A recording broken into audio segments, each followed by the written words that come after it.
Hello dear student, কেমন আছো? I hope প্রত্যেকে শুধু ভালো না ভীষণ ভালো আছো। আজকের ভিডিওতে আমরা যে কোশ্চেনগুলো প্র্যাকটিস করব সেটা হচ্ছে পূর্ব Bardhaman district inter school test এই পেপারে 2 দাগের শূন্যস্থান পূরণ করতে হবে। ওকে, এই কোশ্চেনগুলো আলোচনা করব, কিন্তু কোশ্চেনগুলো আলোচনা করার আগে প্রথমে আমি বলে রাখি যে এখানে যে কোনো 5টি প্রশ্নের আনসার করতে হবে, কিন্তু দেয়া থাকবে 6টা। ওকে, তো চলো সময় নষ্ট না করে 1 নম্বর প্রশ্নটা প্রথমে আমরা আলোচনা করতে শুরু করে দিই।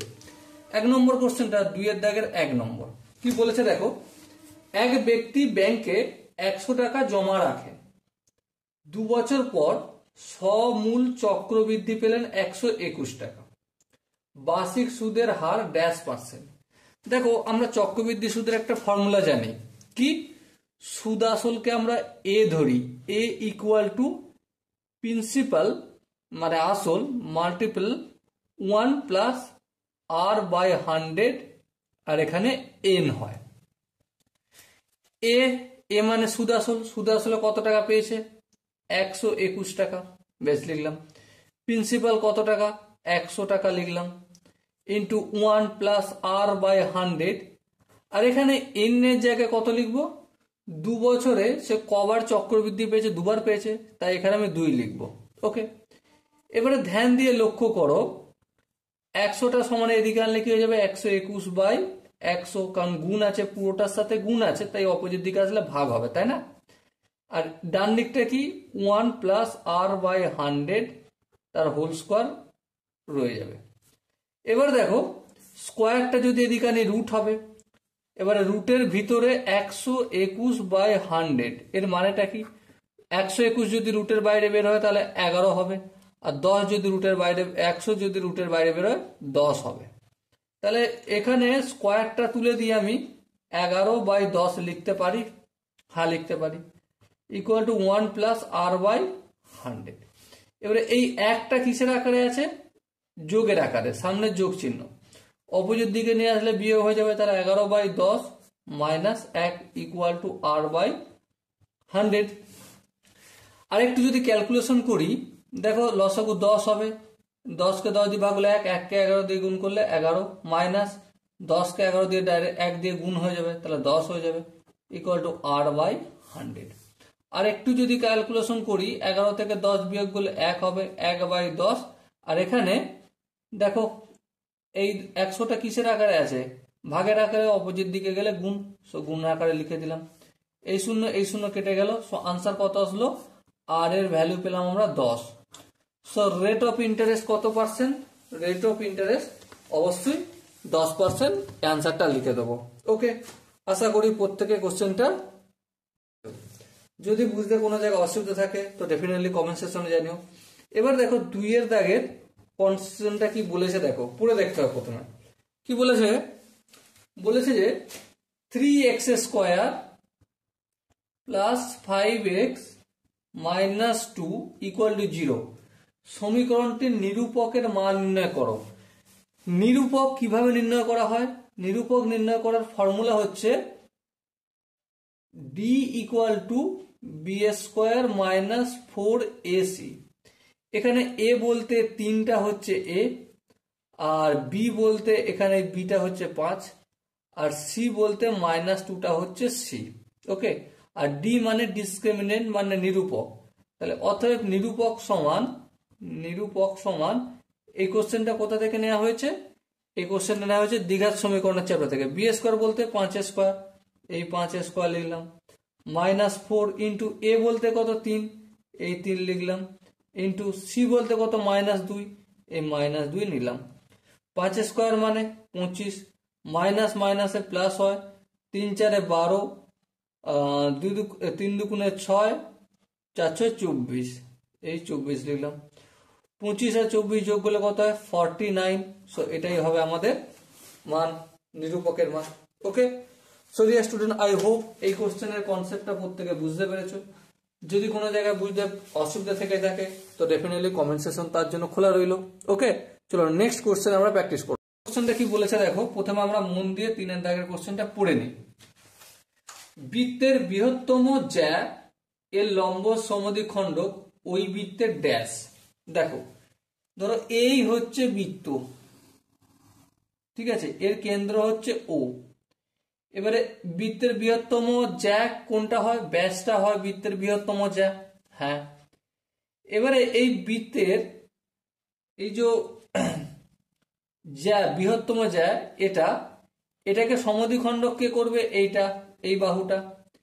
এই বাহুটা কেন্দ্রগামী না কেন্দ্রগামী নয়? হ্যাঁ, কেন্দ্রগামী। তাহলে আনসারটা কি হবে? কেন্দ্রগামী। আর একটা আনসার হতে পারে কি, যে এই যে সমদ্বিখণ্ডক, হ্যাঁ এটা কেন্দ্রগামী হবে, এই আনসারটি সঠিক আনসার হবে। ওকে, 3 দাগেরটা আই হোপ প্রত্যেকের বোঝা গেছে। এবার নেক্সট দেখো 4 দাগের কোশ্চেনটা সলভ করবো।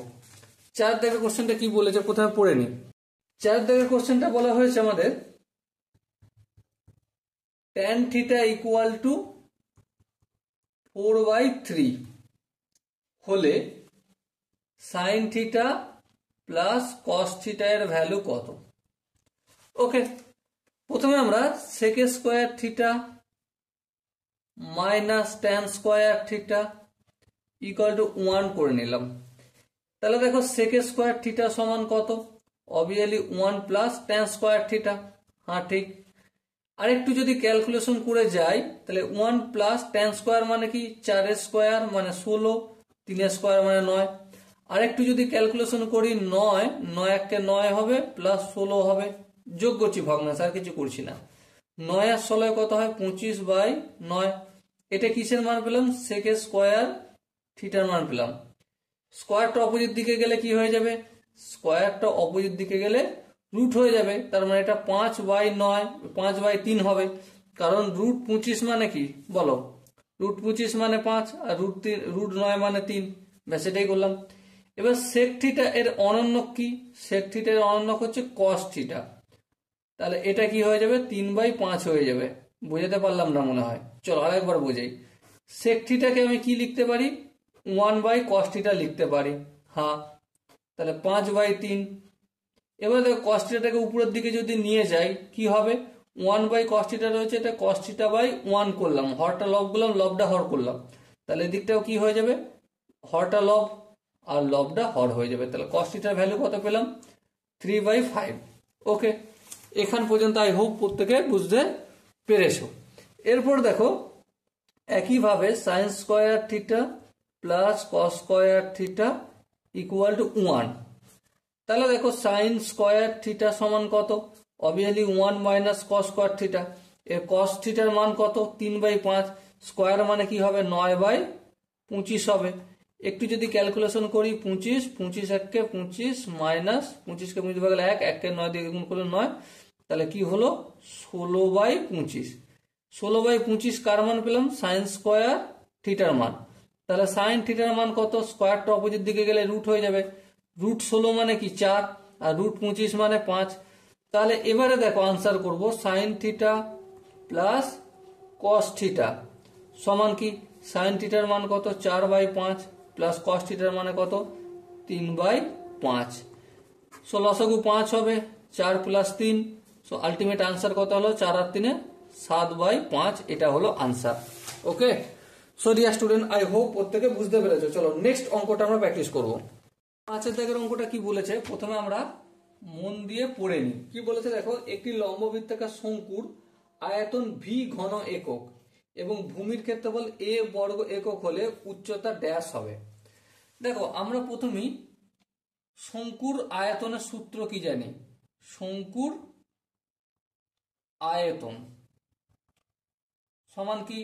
শঙ্কুর আয়তন সমান 1/3 ইন্টু ভূমির